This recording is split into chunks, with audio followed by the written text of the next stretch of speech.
नमस्कार, मी पंजाब डक. आज आहे 2025. महाराष्ट्रातल्या शेतकऱ्याला सांगू इच्छितो की राज्यामध्ये महाराष्ट्रामध्ये 8 मे दरम्यान वारे वादळीसह अवकाळी पाऊस येणार आहे म्हणून हा अंदाज लक्षात घेता. पण महाराष्ट्रातल्या राज्यातल्या शेतकऱ्याला सांगू इच्छितो की जनता कांदा काढणी चालू आहे. ज्यांचे ऊस असेल तुम्ही काय करा, 12 मेच्या अगोदर तुम्ही तुमच्या ऊसाची कांदे झाकून ठेवा, कारण की राज्यामध्ये 12 मे ते 17 मेच्या दरम्यान राज्यामध्ये परत अवकाळीचं संकट असणार आहे म्हणून हा अंदाज लक्षात येतात. राज्यातल्या सर्व शेतकऱ्याला सांगू इच्छितो की राज्यामध्ये 12 मे ते 17 मे दरम्यान परत अवकाळीचं संकट असणार आहे. ज्यांचा कांदा काढणी चाललेला असेल त्यांनी कांदा झाकून ठेवा, कारण की राज्यात 12 ते 17 दरम्यान अवकाळी पाऊस असणार आहे.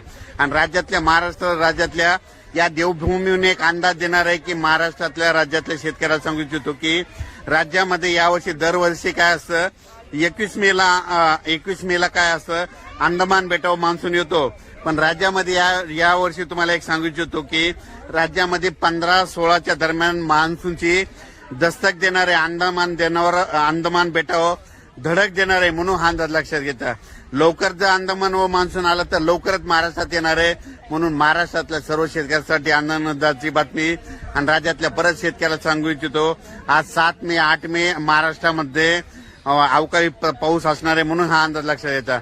पण 12 मे ते 17 मे दरम्यान याच्यापेक्षा जास्त अवकाळी राहणार आहे, गारपीट राहणार आहे, वारे राहणार आहे म्हणून हा अंदाज लक्षात घ्यायचा.